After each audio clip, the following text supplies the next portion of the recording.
इस कार्यक्रम के प्रायोजक है कृषि एवं किसान कल्याण मंत्रालय, भारत सरकार।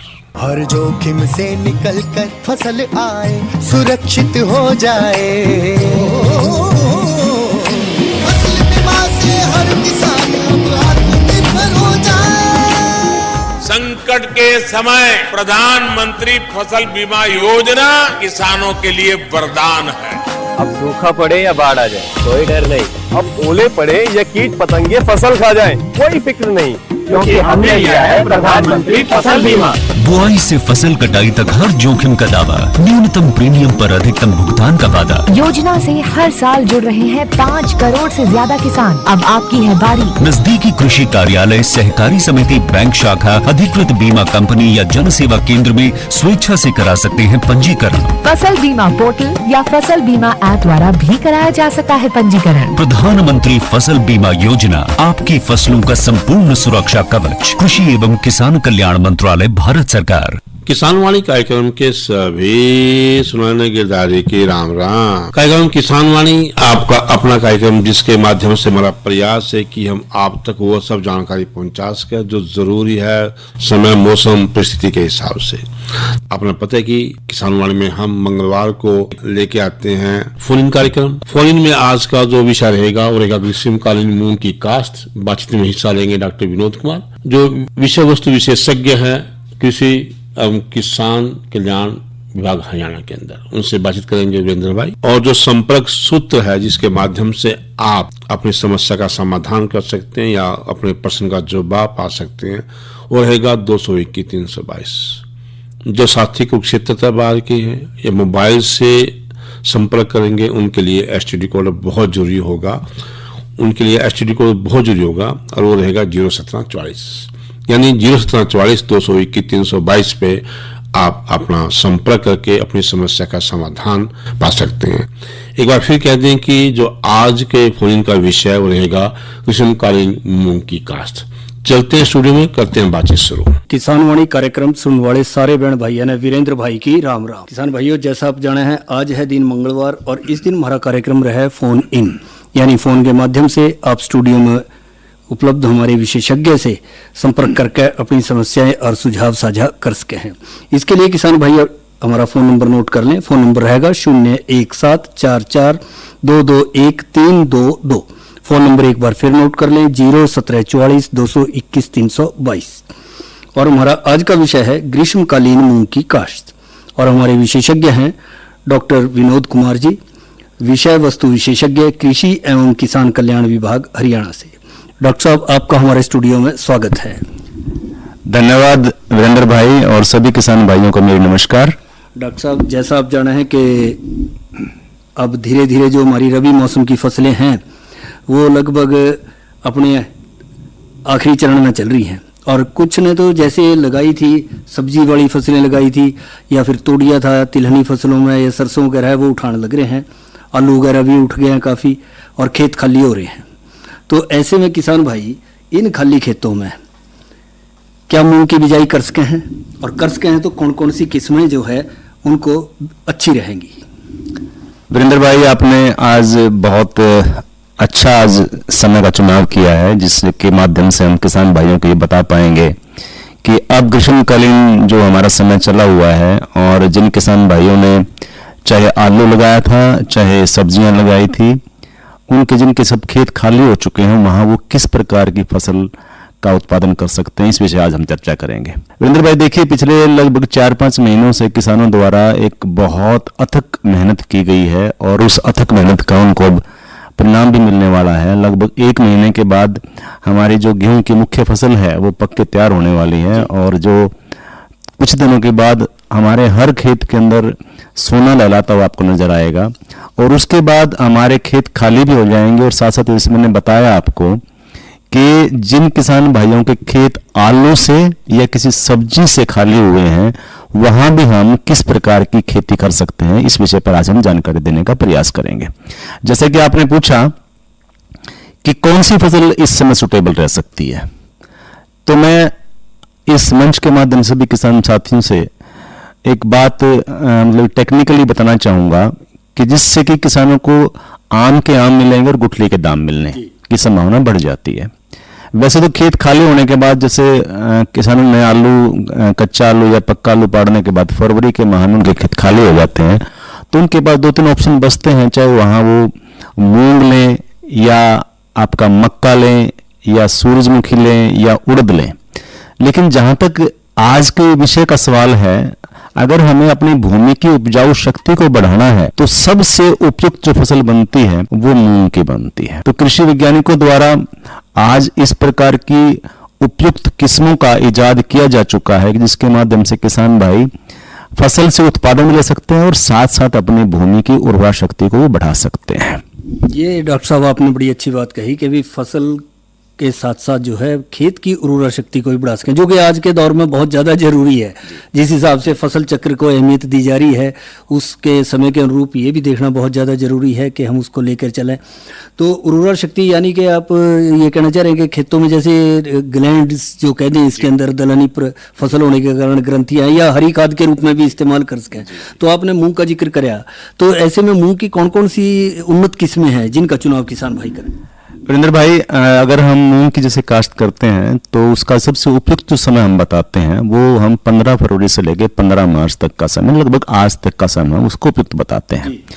अगर इस समय के दौरान किसान भाई मूंग की बिजाई करते हैं तो वहां से उनको लगभग प्रति एकड़ 5 से 6 क्विंटल प्रति एकड़ उत्पादन मिलने की संभावना बन जाती है।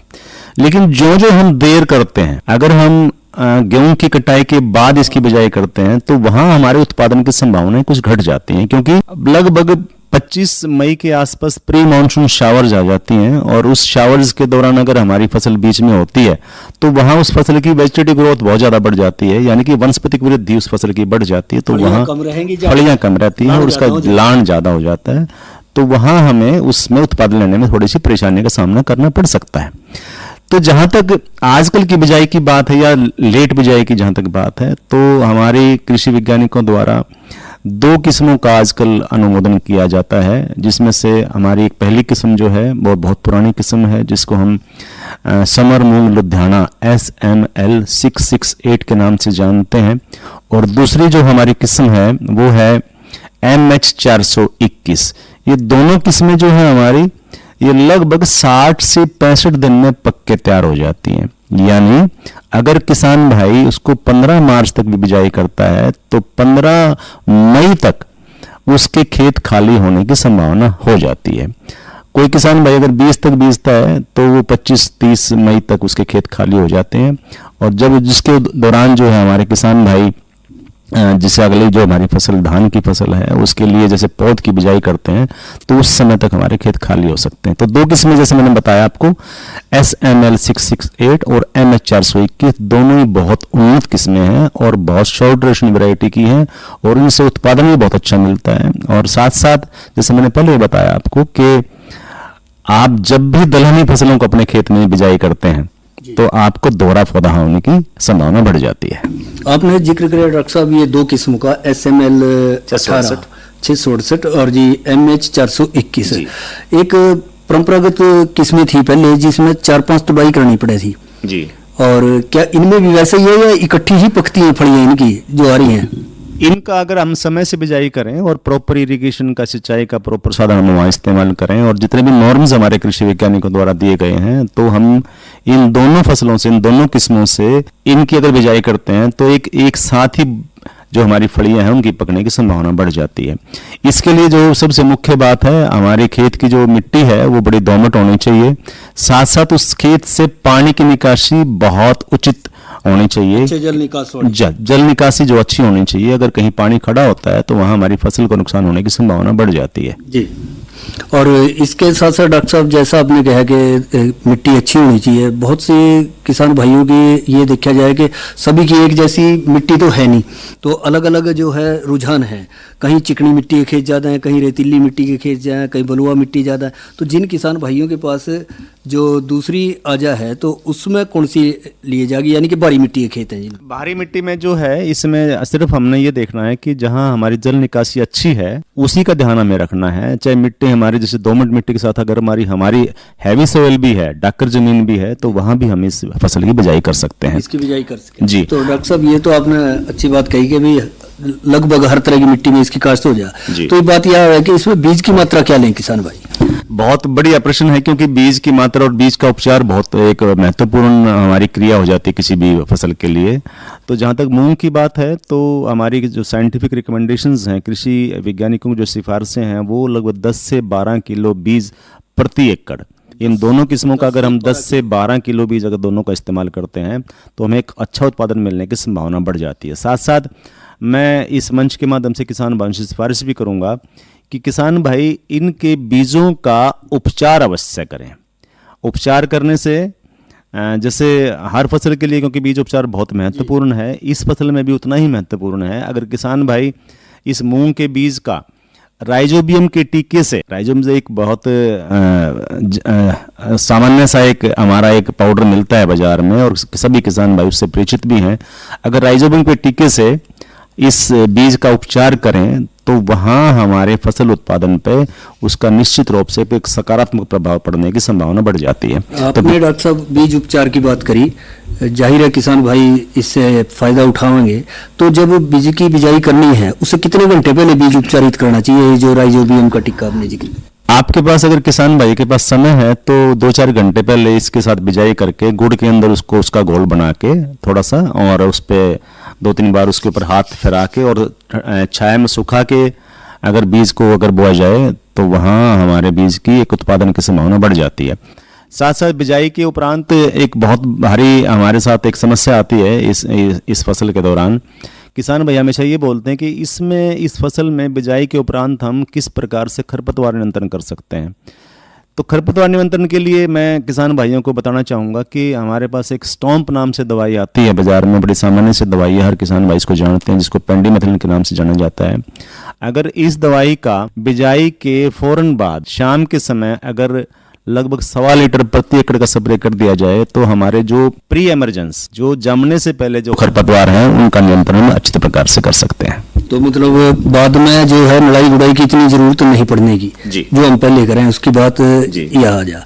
और इसके साथ साथ ये तो रही बात डॉक्टर साहब बीज की मात्रा की, एक बात है उर्वरकों की कि इसमें जो है खाद का हिसाब किताब जो है क्या रखें? क्या देसी खाद, गली सड़ी गोबर की खाद जरूरी है, या फिर जो हमारे रासायनिक खाद वो जरूरी है, या कोई दूसरी कोई प्राकृतिक पद्धति जो आजकल के संदर्भ में देखा जाए, जिसको हम यूँ कह देंगे प्राकृतिक खेती के अंतर्गत आती हो, वो इस्तेमाल करें किसान भाई?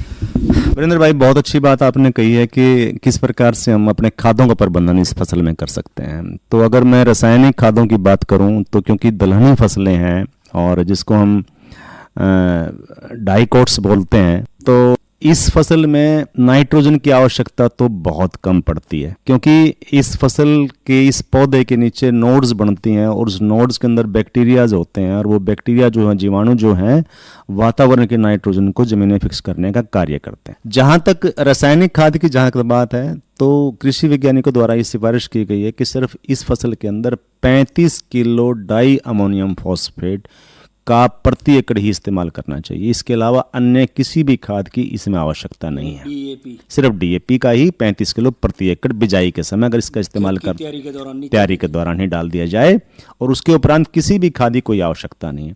साथ साथ आपने बहुत ही अच्छा प्रश्न पूछा, बहुत अच्छी बात आपने कही कि आजकल प्राकृतिक खेती के ऊपर सरकार द्वारा बड़ा जोर दिया जा रहा है। तो प्राकृतिक रूप से हम किस प्रकार से इस फसल के अंदर खादों का प्रबंधन कर सकते हैं, तो एक बड़ा लंबा विषय है। अगर मैं आज के मंच के माध्यम से इस विषय पर चर्चा करूंगा तो बहुत बड़ा विषय हो जाएगा। लेकिन परंपरागत जो चीज़ें हैं हमारी, जैसे आपने बताया कि गोबरी खाद है, FIM है, सड़ी गली खाद जो है, अगर उसको डाला जाए तो वो भी हमारी भूमि की उर्वरा शक्ति को और हमारी जो खेत की जो मिट्टी है उसकी जो ताकत है उसको बढ़ाने का काम करता है। तो किसान भाइयों को मैं आज इस मंच के माध्यम से सिफारिश भी करना चाहूँगा कि अपने खेतों के अंदर अगर आपके पास कुरुडी का खाद है, गला सड़ा खाद है, कच्चा गोबर नहीं, गला सड़ा हुआ खाद, 6 महीने पुराना लगभग जो खाद है, अगर वो आपके पास है तो आप इसके अंदर डाल सकते हैं, जो कि आपकी फसल के उत्पादन में आपकी सहायता करेगा। और इसके साथ साथ डॉक्टर साहब जब बिजाई कर रहे हैं किसान भाई, तो इसमें कौन सी विधि अपनावें? एक तो छिंटा विधि, वही बात आ जाती है कि परंपरागत विधि है हमारी। दूसरा, आजकल मशीनें चल रही हैं, ड्रिल चल रही है, या फिर बेड बना के भी आजकल बिजाइयाँ हो रही हैं, बहुत सी मक्का वगैरह की चल रही है, या आगे बरसात को देखते हुए बेड बना के बोएं, या सीधा खेत में ही ड्रिल कर दी जाए, और उसमें लाइन से लाइन का फासला और बीज से बीज की दूरी क्या रखें? आजकल जैसे आपने बताया कि दोनों तरीक़ों से हम बीज की बिजाई कर सकते हैं। किसान भाई अगर चाहें तो लाइन सोइंग भी कर सकते हैं। आजकल जो हमारी जीरो ड्रिल मशीन है जिससे हम गेहूं की बिजाई करते हैं, तो उससे भी इसकी बिजाई की जा सकती है। अगर हमारे पास इस प्रकार की विधि नहीं है, इस प्रकार के यंत्र नहीं है, तो किसान भाई लगभग 10 किलो बीज का अगर ब्रॉडकास्टिंग मेथड से भी अगर बोना चाहे, छिट्टे से ही बोना चाहे, तो उसको बो सकता है। उसमें हम क्या चाहते क्या है कि जो स्पेसिंग है प्लांट टू प्लांट, लगभग 9 से 10 इंच की स्पेसिंग प्लांट टू प्लांट लगभग होनी चाहिए, पौधे से पौधे की दूरी, जिससे पौधा अच्छा बढ़वार होती है, विकसित होता है, और उस पर फलियां लगने की संभावना बहुत बढ़ जाती है। और इसके साथ साथ डॉक्टर साहब, जब हम इनकी बात कर रहे हैं, मूंग की बिजाई की बात कर रहे हैं, तो क्या मूंग के साथ या मूंग की किसी और दूसरी फसल के साथ भी मिलवा बिजाई करी जा सके? जिस तरह आजकल गन्ने की बिजाई भी चल रही होगी, बहुत से किसान भाई गन्ना का, खास करके जो लबेरा गन्ना है, नौड़फ गन्ने की बिजाई कर रहे हैं, क्योंकि गन्ना जो है थोड़ा समय लेगा, और किसान भाई चाहेंगे कि भी आमदन तो हो। बहुत अच्छी आपने मिश्रित खेती की बात की है गिरधारी जी, और ये संभव है। और हमारा जो रिसर्च स्टेशन उचाणी में है, जहाँ गन्ने के विषय में अनुसंधान किया जाता है, वहाँ इस प्रकार के ट्रायल लगाए गए हैं, और वो सभी ट्रायल सफल रहे हैं। आपने बहुत अच्छी बात की, जिन किसान भाइयों ने अगर गन्ना लाइनों में बोया हुआ है, और 2 लाइनों के बीच में जो स्पेस है लगभग 4 फीट का, खूड़ खाली है, जो खूड़ खाली जो बीच में है जहाँ गन्ना बोया गया है, और वहाँ बीच में लगभग 4 फीट का जो खूड़ खाली है, अगर उस बेड के ऊपर अगर हम मूंग की बिजाई कर देते हैं, तो उससे किसान भाई दोहरा लाभ प्राप्त कर सकते हैं। क्योंकि जब तक गन्ना जामेगा तब तक आपकी मूंग पक के तैयार हो चुकी होगी, और साथ साथ जो न्यूट्रिशन, जो पोषण हमारी दाल वाली फसलें अन्य फसलों को देती हैं, जमीन को देती हैं, वो निश्चित रूप से गन्ने तक पहुंचेगा, और गन्ने की भी एक अच्छा उत्पादन वहां मिलने की संभावना बढ़ जाती है। तो उस 4 फीट के ऊपर अगर हम लाइन सोइंग से इस प्रकार की कोई मैकेनिज्म हम डेवलप करके अगर उस पर बोया जाए, तो निश्चित रूप से वहां से हम दोहरा लाभ कमा सकते हैं। और डॉक्टर साहब, जैसा आपने जिक्र कराया कि भी 15 मार्च तक जो है इसको कर सकें, यानी आज तक या 20 तारीख तक जो है, तो इस दौरान कुछ किसान भाइयों के खेत, जैसे मान लो मटरा है या सुनहरी वगैरह, जो कई तरह की फसलें, औषधीय फसलें लगा ले हैं, या हो सके कईयों का रुझान गेहूं उठा कर करने का करजावन, तो क्या उस समय भी कर सके हैं? बिल्कुल कर सकते हैं। ग्रीष्मकालीन मूंग जो है हम उसी को बोलते हैं कि जिसका समय जो है, अगर किसान भाई उसको गेहूं की कटाई के पश्चात भी बोना चाहते हैं, तो हमने जैसे भी इस कार्यक्रम की शुरुआत में बताया आपको कि वहाँ उत्पादन थोड़ी सी मिलने की संभावना कम रहती है। क्योंकि अगर मान लो, क्योंकि जैसे मान लो हम गेहूं की कटाई हमारी 13 अप्रैल से शुरू होगी, 15 अप्रैल से स्टार्ट होगी, तो 15 अप्रैल से लगा गया पे चलो कि लगभग 1 महीने में लगभग किसान वहां से फारिग हो पाएगा।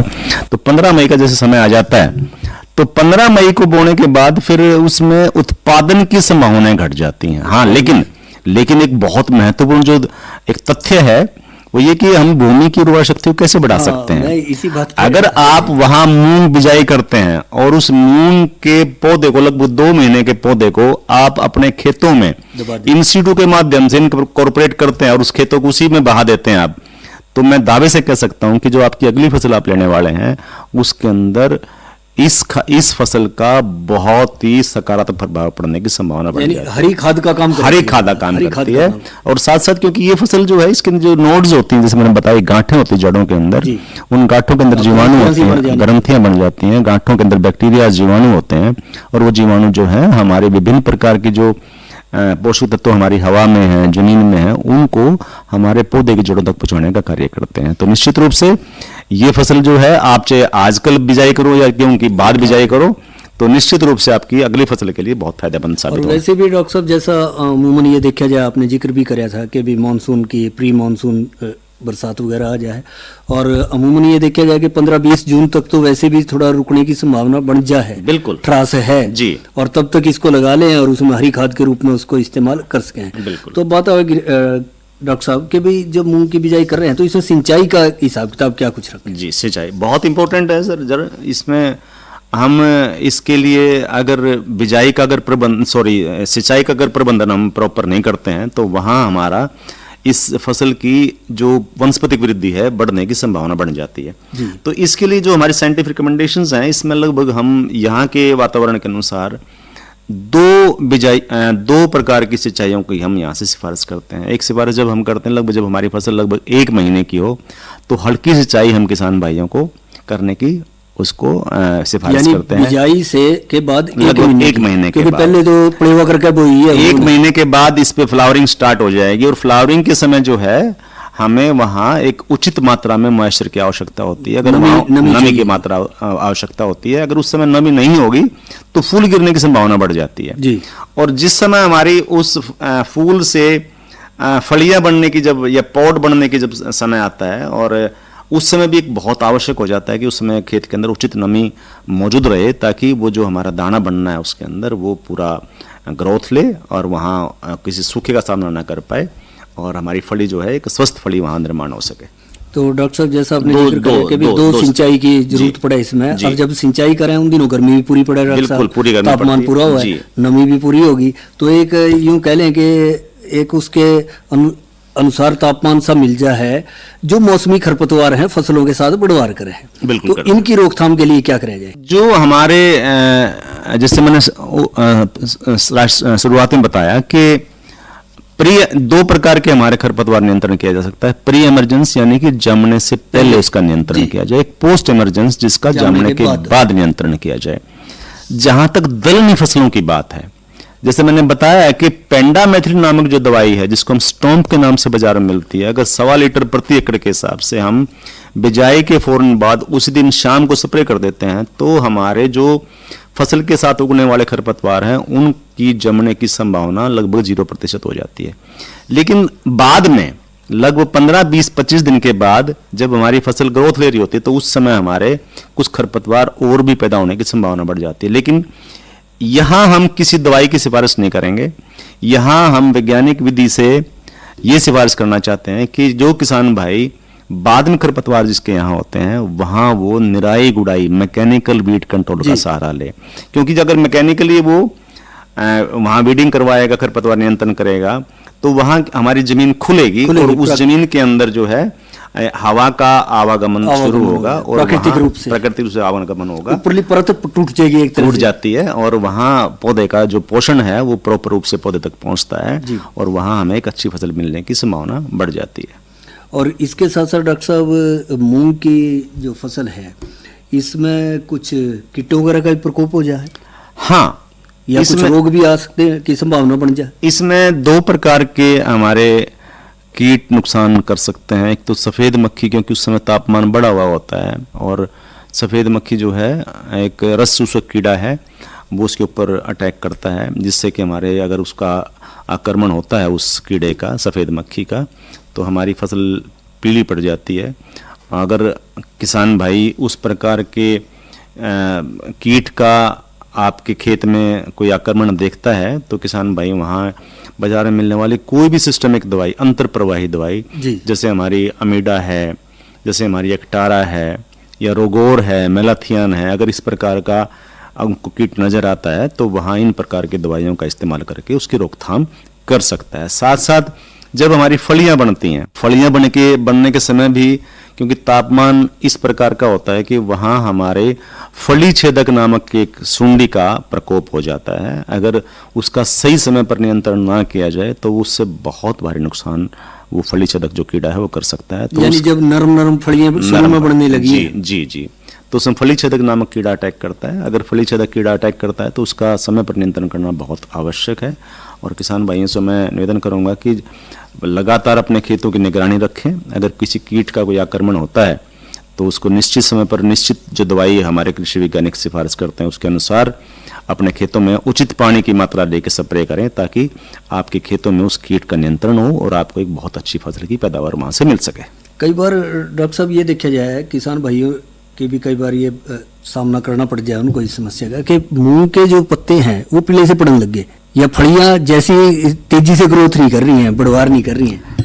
वो तो मैंने ये भी आपको कोई कारण है इसमें, हाँ, या इसमें स्वाभाविक है, धीरे धीरे ही करेंगे? नहीं, उसमें अगर हमारा ये ये जो हमारी सफ़ेद मक्खी अगर आक्रमण होता है जी तो उस दौरान अगर कंट्रोल ना किया जाए तो फसल के अंदर एक येलो मोज़ेक नाम से एक बीमारी आ जाती है, जो कि बहुत ही ड्रास्टिकली हमारी फसल को प्रभावित करती है और हमारी सारी फसल के पत्ते सूख के नीचे गिर जाते हैं। अगर पत्ते गिर जाते हैं तो निश्चित रूप से फसल का उत्पादन मिलने की संभावना बहुत कम हो जाती है।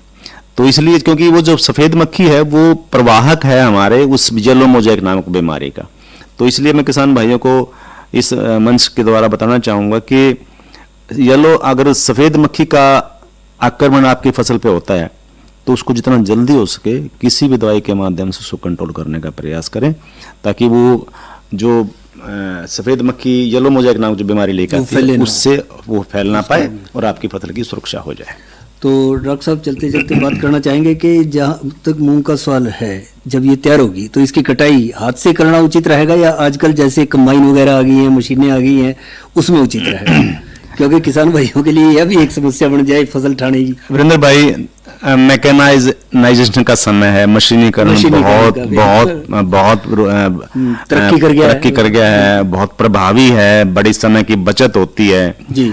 तो जैसे किसान के पास सुविधाएं हैं उसी प्रकार की सुविधाओं का किसान ज्यादा अगर लंबा चौड़ा क्षेत्र है तो मैकेनाइज्ड तरीके इस्तेमाल करे। अगर ये है कि भी कम क्षेत्र है और वो इजीली उसके पास समय है, उसके पास मैन पावर है, लेबर है, तो वो हाथ से भी काट सकता है। अदरवाइज मुझे नहीं लगता कि आजकल के मैकेनाइज समय, मशीनीकरण के समय में कोई किसान भाई इतना समय लेगा कि उसको हाथ से काट के गा के और फिर उसको वहां रखेगा। लेकिन मैं ये बात आपसे जरूर कहना चाहूँगा कि कोशिश करें कि हमारी फसल की जो फलियां हैं एक समय पर सारी पक जाएं और उनको वहाँ से आप हार्वेस्टिंग करें। और क्योंकि कई बार क्या होता है कि अगर आगे पीछे फलियां पकती हैं तो फिर वो फसल का जो एक क्वालिटी जो है वो नहीं बन पाता, हरा दाना रह जाता है। तो डॉक्टर साहब जो आपने जानकारी दी ग्रीष्मकालीन मूंग की काश्त के बारे में, जाहिर है किसान भाई इससे फायदा उठाएंगे और इस सब जानकारी के लिए आपका बहुत बहुत धन्यवाद। धन्यवाद वीरेंद्र भाई। इस कार्यक्रम के प्रायोजक थे कृषि एवं किसान कल्याण मंत्रालय, भारत सरकार। अरे क्या कर रहा है? इधर इधर इधर हम बोल रहे हैं तेरे बीजू का पुतला बोल रहा है? पक्षियों से तो हम खेत को बचा लेते हैं, पर इन घातक रसायनों से कैसे बचाएं? मतलब? देख बेटा, तू जो ये अंधाधुंध रसायन मिलाता है ना, मिट्टी की सेहत बिगड़ने लगी है और जब माटी ही कमजोर पड़ जाएगी तो उपज कैसे सेहतमंद होगी? अरे पहले ऐसा नहीं था, पूछना अपने बड़े बुजुर्गों से, कैसे फसल लहलहाती थी, शुद्धता झलकती थी। हाँ, माटी भी तंदुरुस्त और लोग भी। अब पहली वाली बात कहाँ? पर अब तो सभी डाले हैं। सब नहीं, आज भी लाखों जागरूक किसान परंपरागत विधि से फसल उगा रहे हैं, खर्चा कम और उपज की कीमत भी बेहतर पा रहे हैं। सच है? रे बेटे, एक्सपीरियंस से बता रहे हैं, धूप में बाल सफेद नहीं किए हैं। हाँ। ठीक है भाई, मैं भी आज से जैविक खेती शुरू करूंगा। माटी से प्रेम की परंपरा है, परंपरागत खेती। ये था हमारा आज का किसान वाणी कार्यक्रम और आज दिन मंगलवार और कार्यक्रम फोन इन में हम लेके आए थे आपके बीच ग्रीष्मकालीन मूंग की काश्त। बातचीत में हिस्सा ले रहे थे डॉक्टर विनोद कुमार, वस्तु विशेषज्ञ, कृषि एवं किसान कल्याण विभाग हरियाणा से, और उनसे बातचीत कर रहे थे वीरेंद्र भाई। इसके अलावा आज का किसान वाणी कार्यक्रम समाप्त हुआ। कार्यक्रम के सभी सुनाने गिरधारी और वीरेंद्र भाई की राम राम।